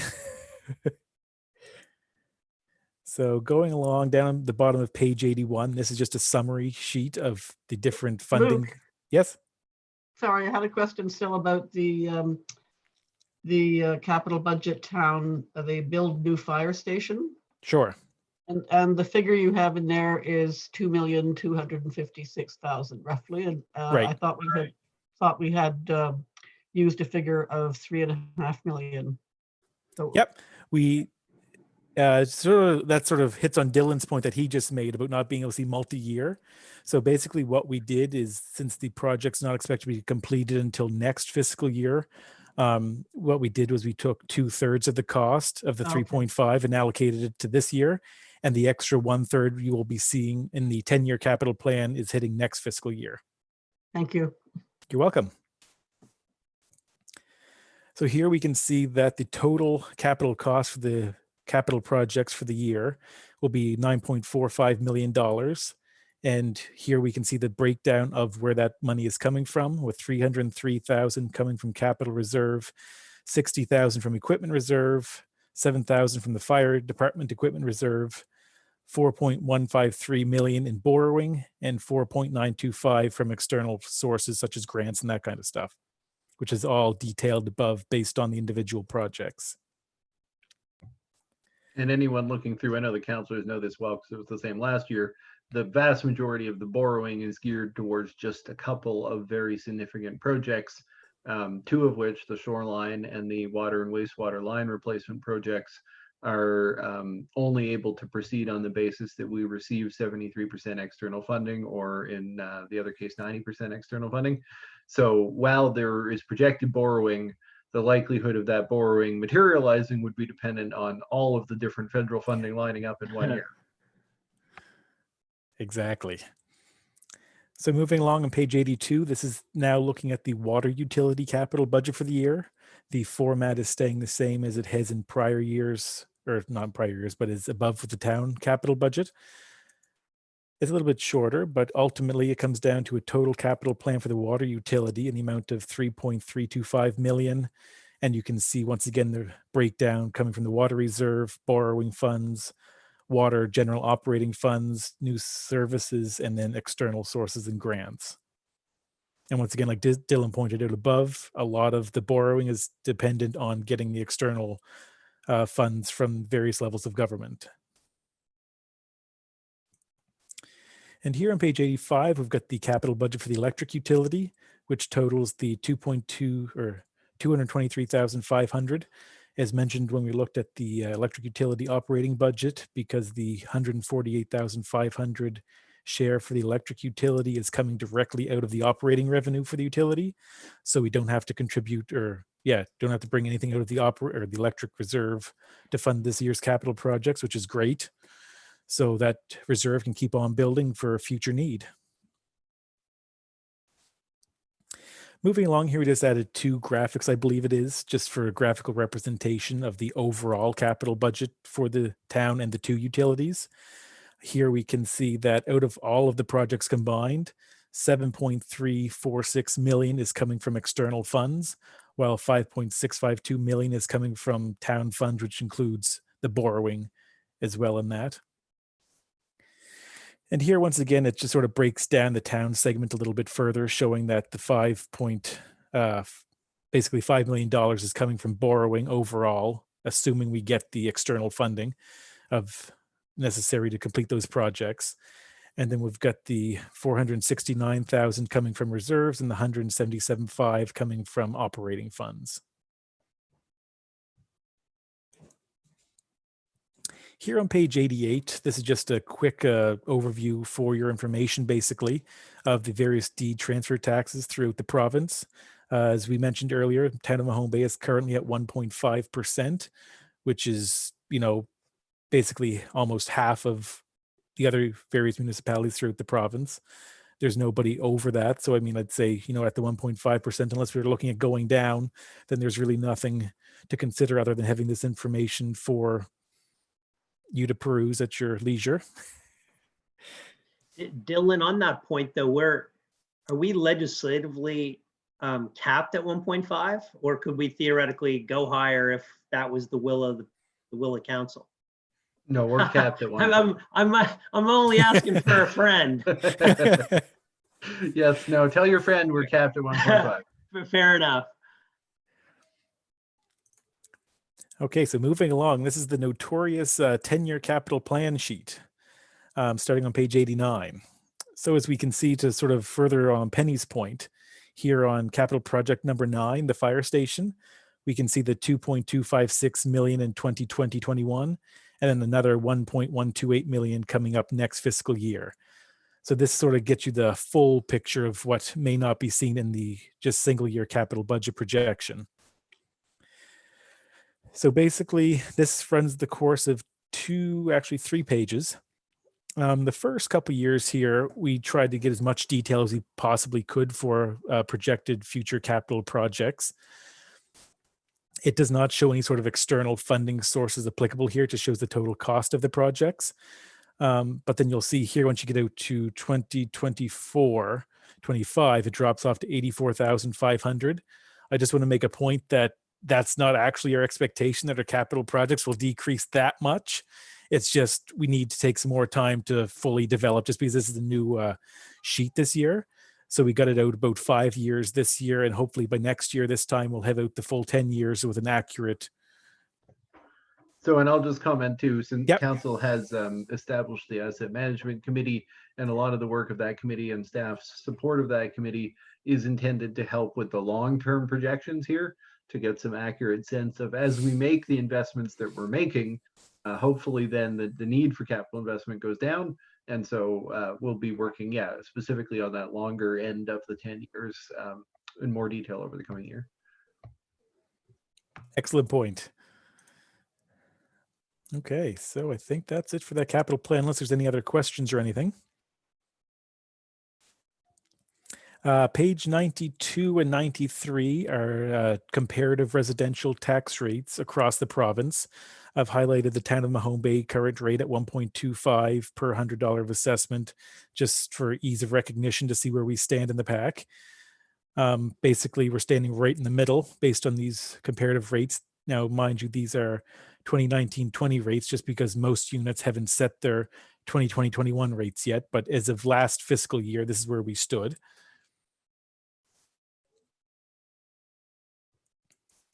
And amongst comparable, we're in the middle, but amongst comparable towns, we're one of the lowest. Yes, I know exactly. we have a high assessment, but right, but the rate itself is one of the lowest. You're right, Dylan.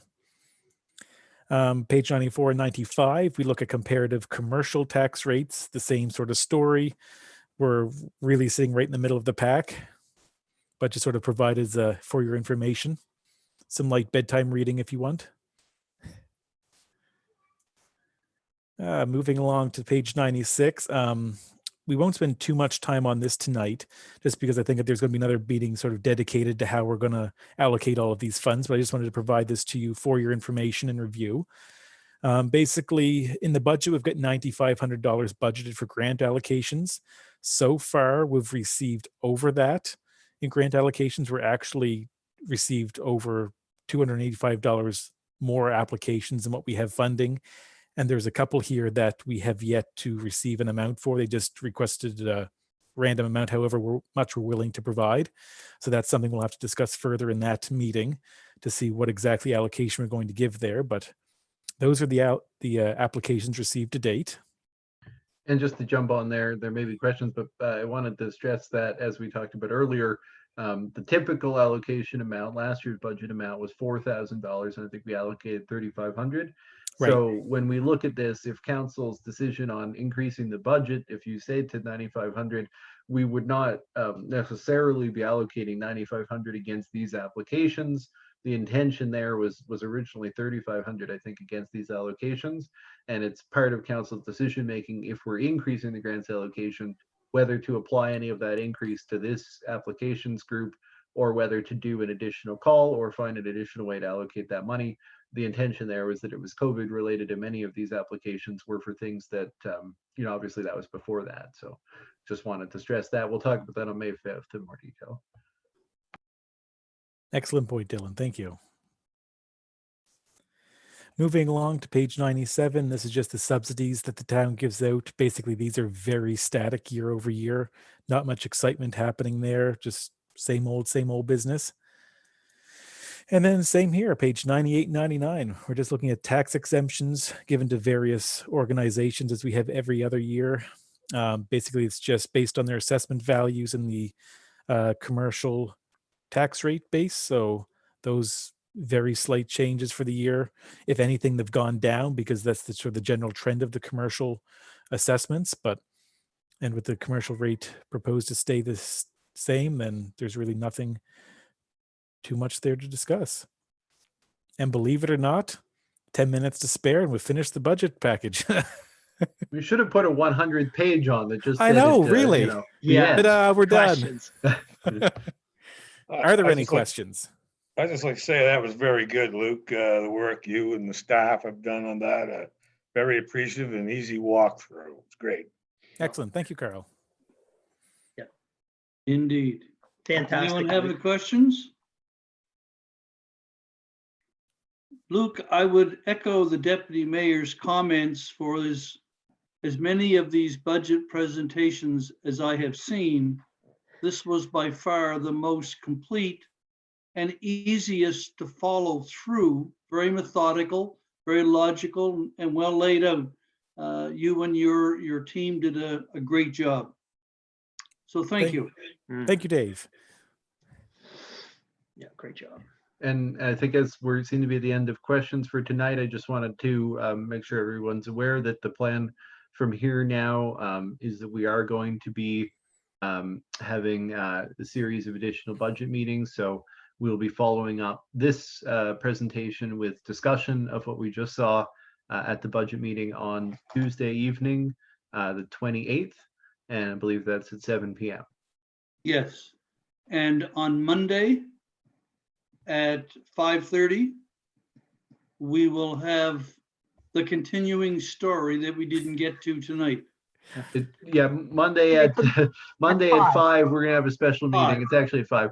We have a special meeting, and that only agenda item is a closed session on contracts. That's right. Councillor Carver, you wanted to make note of the time for 5? Yeah. Yes, thank Okay. you. Thank you. Anyone have anything else? So just I want to note, because I know you're going to do a motion to adjourn, and before everybody clears right out, when we do the motion to adjourn, I'm just going to ask Kelly if there have been any questions from the public. Nope, no questions. Okay, so then when we adjourn, obviously people are free to go. I just wanted to make sure we didn't all sign off before we heard any questions. Just a reminder, I think tomorrow is the day when we are all supposed to wear something red in recognition of the RCMP and the issues that we had happen last weekend.